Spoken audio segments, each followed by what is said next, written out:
Hello everyone.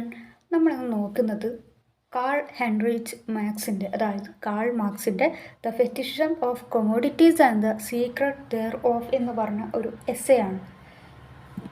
First about the author നോക്കുകയാണെങ്കിൽ അദ്ദേഹം ജനിച്ചത് 5 മെയ് 1818 അതുപോലെ 14 മാർച്ച് 1883 വരെയാണ് അദ്ദേഹം ജീവിച്ചത്. He's a German philosopher. അദ്ദേഹം ഒരു ജർമ്മൻ ഫിലോസഫറാണ്. Critic of political economy, economist, historian, sociologist, political theorist, journalist and also a social revolutionary. Then his best known titles are the 1848 pamphlet The Communist Manifesto. We all familiar with the work Communist Manifesto and the 4-volume Das Kapital. These two works are very familiar to us. Then Marx's political and philosophical thoughts had enormous influence on subsequent intellectual, economic and political history. His name has been used as an adjective, a noun and a school of social theory. Then നമ്മൾ when we go through the work the fetishism of commodities നമുക്ക് അതിലെന്താണ് കുറച്ചൊരു സമ്മറിയാണ് നമ്മളതിൽ നോക്കുന്നത്. then ആ summary നോക്കുമ്പം നമുക്കതിൽ important ആയിട്ടുള്ള കാര്യങ്ങളെല്ലാം മനസ്സിലാവണം. So let's go through the summary. First of all പറയാനുള്ള കാര്യം ദ ഫെറ്റിഷിസം ഓഫ് കൊമോഡിറ്റീസ് എന്ന് പറയുന്നത് അദ്ദേഹത്തിൻ്റെ മാർക്സിൻ്റെ ക്യാപിറ്റലിലെ ഒരു ഫസ്റ്റ് ചാപ്റ്ററാണ്. ഫൈനൽ സെഷനിലെ ഫസ്റ്റ് ചാപ്റ്ററാണ് അത് എന്ന് ആദ്യം മനസ്സിലാക്കണം. Final session of the first chapter of marks capital. ഇനി സമ്മറി നമുക്ക് നോക്കാം. Marx, using a materialist approach, argues that real social relations of production are marked by the presence of commodities within a capitalist society. അദ്ദേഹം പറയുന്നത് അദ്ദേഹം first use ചെയ്തൊരു materialistic approach use ചെയ്ത് argue ചെയ്യുന്നത് എന്താണ്? The real social relations of production are marked by the presence of commodities within a capitalist society. ഒരു മുതലാളിത്ത സമൂഹത്തിൽ commodities instead of human labor are seen as linchpin of capitalist society. അവിടെ എന്തിനാണ് importance കൊടുക്കുന്നത്? കൊമോഡിറ്റീസിനാണ്. ഒരു human ലേബറിനേക്കാളും importance കൊടുക്കുന്നത് കൊമോഡിറ്റീസിനാണ്.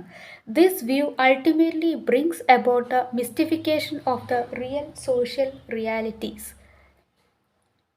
Is a commodity valuable because human labor was expended to produce it or because it is intrinsically valuable? അദ്ദേഹം ഇവിടെ ചോദിക്കുന്ന ഒരു ചോദ്യം എന്ന് വെച്ചാൽ ഒരു കൊമോഡിറ്റി എന്ന് പറയുന്നത് വാല്യബിൾ ആവുന്നത് എപ്പോഴാണ്? അത് ഹ്യൂമൻ ലേബർ കൊണ്ടാണോ അതോ കൊമോഡിറ്റീസിൽ ഇൻട്രിൻസിക്കലി അന്തർലീനമായിട്ട് എന്തെങ്കിലും വാല്യൂസ് അതിൽ ഉള്ളതുകൊണ്ടാണോ എന്നാണ് അദ്ദേഹം ചോദിക്കുന്നത്. ഹ്യൂമൻ ലേബർ, ഒരു പ്രൊഡക്റ്റ് ഉണ്ടാക്കണമെങ്കിൽ അതിൽ ഒരുപാട് ഹ്യൂമൻ ലേബർ വേണമല്ലോ. അപ്പോൾ ഈ ഹ്യൂമൻ ലേബർ കൊണ്ടാണോ അതോ അതിൽ ഇൻട്രിൻസിക്കലി, ഇപ്പോൾ ഒരു ബുക്കാണെങ്കിൽ അതിൽ ഇൻട്രിൻസിക്കലി എന്തെങ്കിലും വാല്യൂബിൾ ആയിട്ട് ഉള്ളത് കൊണ്ടാണോ അതോ ആ ബുക്ക് ഉണ്ടാക്കിയ അല്ലെങ്കിൽ അത് പ്രിൻ്റ് ചെയ്ത അതുകൊണ്ടാണോ എന്നാണ് ചോദിക്കുന്നത്. അവരുടെ ലേബർ കൊണ്ടാണോ എന്നാണ് ചോദിക്കുന്നത്. Then Marx posits that values appear to result from the nature of products yet it is labour. Marx പറയുന്നത് ഒരു പ്രൊഡക്റ്റിന് വാല്യൂ ഉണ്ടാവുന്നത് എപ്പോഴാണ്? അതിൻ്റെ ലേബർ കാരണമാണ്. അതിൽ എത്രത്തോളം അധ്വാനം, അതായത് സ്പെസിഫിക്കലി ഹ്യൂമൻ ലേബർ, മനുഷ്യന്മാരുടെ ഒരു തൊഴിൽ എത്രത്തോളം അതിൽ ഉണ്ട് എന്നതിനനുസരിച്ചാണ് ഒരു പ്രൊഡക്റ്റ് വാല്യുബിൾ ആവുന്നതെന്നാണ് അദ്ദേഹം പറയുന്നത്. That gives the product it's value. ഒരു മനുഷ്യൻ്റെ അധ്വാനം കാരണമാണ് അതിന് വാല്യൂ വരുന്നത്. ഇപ്പോൾ ഞാനൊരു ചെയർ ഉണ്ടാക്കുകയെന്ന് വെച്ചാൽ ആ ചെയറിന് എനിക്ക് തോന്നിയ പോലെ ഉണ്ടാക്കുകയാണെങ്കിൽ എനിക്ക് അധ്വാനമൊന്നുമില്ലാതെ ഞാനത് എനിക്കിഷ്ടമില്ലാത്ത അങ്ങനെ ഉണ്ടാക്കുകയാണെങ്കിൽ അതിന് അത്ര വാല്യൂ ഉണ്ടാവാൻ വേണ്ടിയിട്ട് സാധ്യതയില്ല. കാരണം അത് ഹ്യൂമൻ ലേബർ കാരണമാണ് അതിന് വാല്യൂ ഉണ്ടാവുന്നത്. People in the capitalist society treat commodities as if the objects themselves contained intrinsically value. intrinsic value rather than regarding the value as the amount of real labor expended to produce the object. Capitalist സൊസൈറ്റിയിലെ ആളുകളൊക്കെ കൊമോഡിറ്റീസിനെ treat ചെയ്യുന്നത് എങ്ങനെയാണെന്ന് വെച്ചാൽ അതിൽ അകത്ത് ഒരു intrinsically ഒരു വാല്യൂ, അന്തർലീനമായിട്ടൊരു വാല്യൂ ഉള്ള പോലെയാണ്. എന്തല്ലാതെ അതിൽ റിയൽ ലേബറിന് ഒരു വില കൊടുക്കാതെ, അതല്ലെങ്കിൽ അതിന് ഇത്രമാത്രം എമൗണ്ട് ഒരു വാല്യൂ കൊടുക്കാതെ അവരെന്താണ് ഒരു കൊമോഡിറ്റിക്ക് ഇൻട്രൻസിക്കലി ഒരു വാല്യൂ ഉള്ള പോലെയാണ് അവർ ട്രീറ്റ് ചെയ്യുന്നത്. If human labour is treated as valueless, if value by labour time is a secret hidden under the apparent fluctuations in the relative values of commodities. Human ലേബറിന് ഒരു വാല്യൂലെസ് ആയിട്ടാണ് treat ചെയ്യുന്നതെങ്കിൽ then value by labour time എന്ന് പറയുന്നത് ഒരു secret ആയിരിക്കും, hidden under the apparent fluctuations in the relative values of commodities. Then the world can be erroneously described as through market exchange occurs independently of human agency. Through his analysis of commodities, Marx gives his readers insight into the alienated worker. Through his analysis of commodities, Marx gives his readers insight into the alienated worker. Within the social process of production, workers interact and relate in an atomistic manner. The worker is disconnected from his or her own labor. He or she has no control, no agency over the material product of the work of his or her own hands. അതായത് ഒരു social process of production, within the social process of production workers interact and relate in an atomistic manner. Then after the വർക്കിന് ശേഷം worker എന്താവുന്നുണ്ട്, അവരുടെ ആ ഒരു ലേബറൊന്നും എല്ലായ്പ്പോഴും disconnect ആവുന്നുണ്ടെന്നാണ് പറയുന്നത്. Then after that അവർക്ക് എന്തില്ല, അതിനിടയിൽ ഒരു കൺട്രോളും ഇല്ല, അവർക്ക് ആ ഒരു ഏജൻസി ഇല്ല, ഒരു കൺട്രോളും ഇല്ല എന്നാണ് പറയുന്നത്. Over the material product of the work his or her own hands. നമ്മളൊരു കാര്യം ഉണ്ടാക്കി കഴിഞ്ഞാൽ, ഒരു വർക്ക് ചെയ്ത് കഴിഞ്ഞാൽ വർക്കറിന് അതിനിടയ്ക്ക് ഉള്ളിൽ പിന്നെ ഒരു റോളോ അല്ലെങ്കിൽ ഒരു കൺട്രോളോ ഒരു ഏജൻസിയോ ഒന്നും ഇല്ല എന്നാണ് പറയുന്നത്. If it is human labour that gives value to a product but the labour is void of conscious individual action, then the workers will be apathetic to what they produce. If, as Marx posits, the social relations within the capitalist society exist between commodities and not between workers, then do workers even have social relations at all? If, as Marx posits, social relations within a capitalist society exist between commodities, social relations എന്ന ഒരു capitalist സൊസൈറ്റിയിൽ social relations എന്നത് ഒരു കൊമോഡിറ്റീസിനിടയിൽ മാത്രം നിലനിൽക്കുകയും വർക്കേഴ്സിൻ്റെ ഇടയ്ക്ക് ഇല്ലാതിരിക്കുകയും ചെയ്യുമ്പോൾ then do workers even have social relations at all എന്നാണ് ചോദിക്കുന്നത്. If so, in what context are workers able to exercise conscious individual action or agency? In his Communist Manifesto Marx answers this question. ഇപ്പോൾ ഇദ്ദേഹം മുകളിൽ ചോദിച്ച ഒരു question, if so അങ്ങനെയെങ്കിൽ what context ഏത് കോണ്ടെക്സ്റ്റിൽ are workers able to exercise conscious individual action means agency? ഈ ഒരു ക്വസ്റ്റ്യന് അദ്ദേഹത്തിൻ്റെ കമ്മ്യൂണിസ്റ്റ് മാനിഫെസ്റ്റോയിൽ ഒരു ആൻസർ കൊടുക്കുന്നുണ്ട്. എന്താണ്? Question by locating real social relations between workers as a precursor to the great proletariat revolution. The precursor is what Marx calls class consciousness, means നമ്മൾ വർഗബോധം എന്ന് പറയില്ലേ, അതാണ്. Where real social relations are agency are born, അവിടെയാണ് യഥാർത്ഥത്തിലുള്ള social റിലേഷൻസും ഏജൻസിയും എല്ലാം ഉണ്ടാവുന്നത്. Before a revolution can occur workers must first acquire class consciousness. ഒരു റവല്യൂഷൻ, ഒരു വിപ്ലവം നടക്കുന്നതിന് മുമ്പ് ആദ്യം വർക്കേഴ്സ് എല്ലാം അക്വയർ ചെയ്യേണ്ടത് എന്താണെന്നാണ് അദ്ദേഹം പറയുന്നത്? ക്ലാസ് കോൺഷ്യസ്നെസ് ആണ്. ദേ മസ്റ്റ് യുണൈറ്റ്, അവരെന്തായിരിക്കണം? യുണൈറ്റ് ആയിരിക്കണം, ഒരുമിച്ച് നിൽക്കണം. This will enable them to overthrow the capitalist class, creating the conditions of a communist society.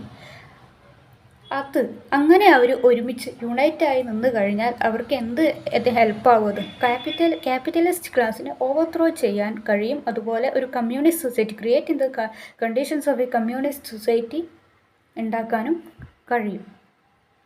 ഈ commodity fetishism according to Karl Marx എന്താണെന്നാണ് നോക്കുന്നത്. ഒരു കൊട്ടേഷനാണ് മുകളിൽ തന്നിട്ടുള്ളത്. ഈ commodity for is a mysterious thing simply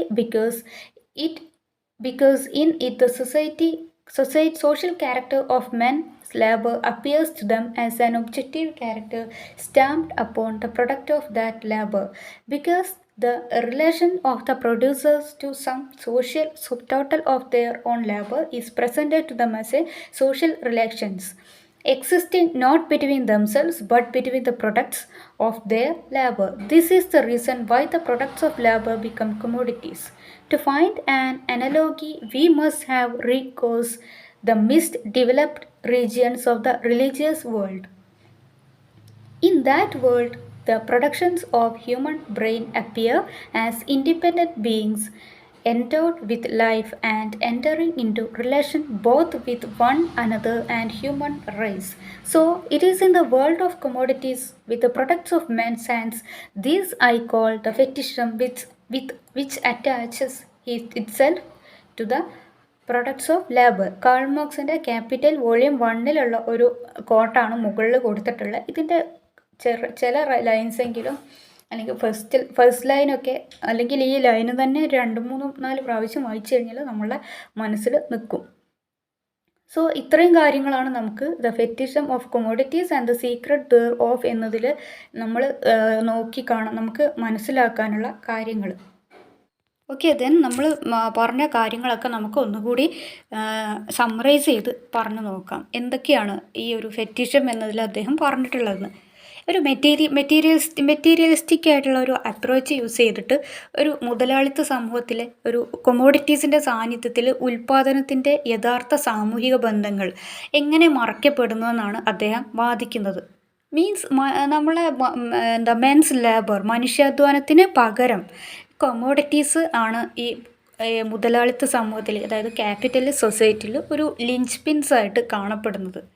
ഈ ഒരു വ്യൂ എന്ന് പറയുന്നത് നമ്മൾ ഒരു മിസ്റ്ററിയാണ് കൊണ്ടുവരുന്നത്. യാഥാർത്ഥ്യങ്ങളുടെ റിയാലിറ്റീസിൻ്റെ ഒരു മിസ്റ്റീരിയസ് ആയിട്ടുള്ള ഒരു നിഗൂഢമായിട്ടുള്ള കാര്യങ്ങൾ കൊണ്ടുവരുന്നുണ്ട്. പിന്നെ അദ്ദേഹം ഒരു ഒരു അഭിപ്രായം പറയുന്നുണ്ട്. അതായത് ഒരു കമോഡിറ്റി എന്ന് പറയുന്നത് വാല്യുബിൾ ആവുന്നത് അത് ഉൽപ്പാദിപ്പിക്കാൻ മനുഷ്യാധ്വാനം, അതായത് നമ്മളെ ഹ്യൂമൻ ലേബർ ചിലവഴിച്ചതുകൊണ്ടാണോ അതോ അതിന് ഇൻട്രിൻസിക്കായിട്ട് അന്തർലീനമായിട്ട് എന്തെങ്കിലും മൂല്യം, എന്തെങ്കിലും വാല്യൂ അതിനകത്ത് ഉണ്ടായിരുന്നത് കൊണ്ടാണോ എന്നൊരു ക്വസ്റ്റ്യൻ ചോദിക്കുന്നുണ്ട്. പിന്നെ അദ്ദേഹത്തിൻ്റെ അഭിപ്രായത്തിൽ ഒരു ഉൽപ്പന്നത്തിൻ്റെ വാല്യൂ എന്ന് പറയുന്നത് അതിൻ്റെ സ്വഭാവത്തിൽ നിന്നാണ് പ്രത്യക്ഷപ്പെടുന്നതെന്ന് പറയുന്നു. എങ്ങനെയാണെങ്കിലും ഒരു അധ്വാനം എന്നത്, മനുഷ്യാധ്വാനം എന്നത് ഒരു ഉൽപ്പന്നത്തിന് അതിൻ്റെ മൂല്യം നൽകുന്നു. നമ്മൾ എന്ത് കാര്യം എടുത്തു നോക്കിയാലും അറിയാം അതിൻ്റെ എല്ലാറ്റിൻ്റെയും. ഇപ്പോൾ ഒരു ഭംഗിയുള്ളൊരു വീട് നമ്മൾ കണ്ടു കഴിഞ്ഞാൽ അതിൻ്റെ അകത്ത് ഒരു മനുഷ്യൻ്റെ അധ്വാനം ഉണ്ടാവും. ആ ഒരു അധ്വാനം കാരണമാണ് അതിൻ്റെ വാല്യൂ കൊടുക്കുന്നത്. ബട്ട് ഈ ക്യാപിറ്റലിസ്റ്റ് സൊസൈറ്റിയിലുള്ള ആൾക്കാർ ഈ കൊമോഡിറ്റീസിനെ പരിഗണിക്കുന്നതെന്ന് വെച്ചാൽ നമ്മൾ അതിനെ മനുഷ്യാധ്വാനത്തിൻ്റെ മൂല്യം അത് കണക്കാക്കുന്നതിന് പകരം അവർ വിചാരിക്കുന്ന വസ്തുക്കളിൽ തന്നെ, ആ ഒരു കൊമോഡിറ്റീസിൽ തന്നെ അതിനെ ഇൻട്രിൻസിക്കായിട്ട് നേരത്തെ പറഞ്ഞ പോലെ ആ കൊമോഡിറ്റീസിൽ ആദ്യം തന്നെ ഒരു ആന്തരികമായിട്ടൊരു മൂല്യം അടങ്ങിയിരിക്കുന്ന പോലെയാണ് അവർ കണക്കാക്കുന്നത്. പിന്നീട് അദ്ദേഹം പറയുന്ന ഒരു കാര്യം എന്ന് വെച്ചാൽ മനുഷ്യാധ്വാനത്തെ നമ്മൾ വാല്യൂലെസ് ആയിട്ട് കാണുകയാണെങ്കിൽ, മൂല്യരഹിതമായിട്ട് കാണുകയാണെങ്കിൽ അധ്വാനം എന്ന് പറയുന്നത് ഒരു രഹസ്യമാണ്. അധ്വാനത്തിൻ്റെ ആ ഒരു സമയത്തിൻ്റെ മൂല്യം എന്ന് പറയുന്ന ഒരു രഹസ്യമാണെന്ന് അദ്ദേഹം പറയുന്നുണ്ട്. ദെൻ പിന്നീട് നമ്മൾ പറഞ്ഞ കാര്യം എന്ന് പറഞ്ഞാൽ നമ്മൾ ഈ കൊമോഡിറ്റീസിൻ്റെ ഒരു വിശകലനത്തിലൂടെ അന്യവൽക്കരിക്കപ്പെട്ട തൊഴിലാളികളെക്കുറിച്ചുള്ള ഒരു ഉൾക്കാഴ്ചയാണ് അദ്ദേഹം റീഡേഴ്സിന് നൽകുന്നത്. അദ്ദേഹം പറയുന്നത് ഒരു കൊമോഡിറ്റി, ഒരു ഉൽപ്പാദനത്തിൻ്റെ ഒരു പ്രക്രിയയിൽ, സോഷ്യൽ പ്രോസസ്സിൽ തൊഴിലാളികൾ എങ്ങനെയാണ് അറ്റോമിക് രീതിയിൽ സംവദിക്കുകയാണ് ചെയ്യുന്നതെന്ന് പറയുന്നു. ദെൻ തൊഴിലാളി സ്വന്തം അധ്വാനത്തിൽ നിന്ന് അവിടെ മാറ്റപ്പെട്ടിരിക്കുന്നു. അവർക്ക് പിന്നീട് അവരുടെ സ്വന്തം കൈകൊണ്ട് നിർമ്മിച്ച ആ ഒരു സൃഷ്ടിയുടെ, അവരുടെ സ്വന്തം കൈകൊണ്ട് നിർമ്മിച്ച എന്ത് കാര്യമാണെങ്കിലും ആ ഒരു സൃഷ്ടിയുടെ ഒരു ഉൽപ്പന്നത്തിന്, അതിൻ്റെ ഒരു പ്രൊഡക്റ്റ് ഉണ്ടല്ലോ, ആ പ്രൊഡക്റ്റിൻ്റെ മുകളിൽ ഒരു കൺട്രോളോ അല്ലെങ്കിൽ അവർക്ക് സ്വന്തമായിട്ടൊരു ഏജൻസിയോ ഒന്നും ഇല്ല എന്നാണ് പറയുന്നത്. മനുഷ്യാധ്വാനം എന്ന് പറയുന്നത് ഒരു ഉൽപ്പന്നത്തിന് മൂല്യം നൽകുന്നു. പക്ഷേ ഈ ക്യാപിറ്റൽ സൊസൈറ്റിയിലുള്ള ആൾക്കാർ എന്ത് ചെയ്യുന്നില്ല, അവരത് കണക്കാക്കുന്നില്ല. ഒരു ഉൽപ്പാദനത്തിന് അധ്വാനം എത്രത്തോളം പ്രധാനമാണെന്ന് അവർ കണക്കാക്കുന്നില്ല. പിന്നെ കാൾ മാർക്സ് പറയുന്ന പോലെ അദ്ദേഹം പറയുന്നത് ഈ ക്യാപിറ്റലിസ്റ്റ് സൊസൈറ്റിയിൽ ഈ സൊസൈറ്റൽ റിലേഷൻസ് എന്ന് നിലനിൽക്കുന്നത് ഈ കൊമോഡിറ്റീസിൻ്റെ ഇടയിലാണെന്നാണ് പറയുന്നത്. ഒരിക്കലും തൊഴിലാളികൾക്കിടയിലല്ല, വർക്കേഴ്സിനിടയിലല്ല ഒരിക്കലും ആ ഒരു സാമൂഹിക ബന്ധം നിലനിൽക്കുന്നത്. അവർക്കൊരു സൊസൈറ്റൽ റിലേഷൻ പോലും ഉണ്ടോയെന്ന് സംശയമാണ്. അങ്ങനെ ഒരു റിലേഷൻ ഇല്ലാത്ത ഒരു തൊഴിലാളികൾക്ക് ബോധപൂർവമായിട്ടുള്ള അങ്ങനെയുള്ള ഇൻഡിവിജ്വൽ പ്രവർത്തനം, അതായത് ഒരു ഏജൻസി ഉണ്ടാക്കാൻ വേണ്ടി അല്ലെങ്കിൽ ചെയ്യാൻ വേണ്ടിയിട്ട് കഴിയുമെന്നാണ് ചോദിക്കുന്നത്. ഈ ക്വസ്റ്റ്യന് അദ്ദേഹം ആൻസർ കൊടുക്കുന്നത് അദ്ദേഹത്തിൻ്റെ കമ്മ്യൂണിസ്റ്റ് മാനിഫെസ്റ്റോയിൽ പറയുന്നുണ്ട്. എന്താണ് അതിൻ്റെ ആൻസർ അദ്ദേഹം പറയുന്നതെന്ന് വെച്ചാൽ, ഇങ്ങനെ ഒരു കാര്യത്തിനെയാണ് അദ്ദേഹം വർഗബോധം എന്ന് പറയുന്നത്. അതായത് അങ്ങനെ ഒരു വർഗബോധം ഉണ്ടാകുമ്പോഴാണ് അവിടെ യഥാർത്ഥത്തിൽ സാമൂഹിക ബന്ധങ്ങളും ഏജൻസികളും ജനിക്കുന്നത്. നമ്മളിപ്പോൾ ഒരു റവല്യൂഷൻ ആരംഭിക്കുന്നതിന് മുമ്പാണെങ്കിൽ തൊഴിലാളികൾക്ക് ആദ്യം എന്ത് വേണം? വർഗബോധം വേണം. വർഗബോധം ഉണ്ടായിക്കഴിഞ്ഞാലേ അവർ ഒരുമിച്ച് നിൽക്കുള്ളൂ. അവിടെ then there is A unity. അവിടെ യൂണിറ്റി ഉണ്ടായാൽ മാത്രമേ പിന്നെ നമുക്ക് ഒരുമിച്ച് പ്രവർത്തിക്കാൻ വേണ്ടിയിട്ട് സാധിക്കുള്ളൂ. അങ്ങനെ അവിടെ ഒരു കമ്മ്യൂണിസ്റ്റ് സമൂഹത്തിന് സാഹചര്യം ഒരുക്കിയിട്ട് ക്യാപിറ്റലിസ്റ്റ് ആയിട്ടുള്ള വർഗത്തെ അട്ടിമറിക്കാൻ അത് അവരെ പ്രാപ്തരാക്കും എന്നാണ് പറയുന്നത്. പിന്നെ നമ്മൾ അദ്ദേഹത്തിൻ്റെ ഒരു കോട്ടാണ് പറഞ്ഞത്. അദ്ദേഹത്തിൻ്റെ അഭിപ്രായത്തിൽ എന്താണ് ഫെറ്റിഷം, കൊമോഡിറ്റി ഫെറ്റിഷം എന്താണെന്നാണ് പറഞ്ഞത്. അത്രയും പറഞ്ഞാണ് നമ്മൾ അവസാനിച്ചത്. ഇത്രയാണ് ഇതിലെ fetishism of commodities and the secret thereof എന്നതിൽ വരുന്നത്. Thank U.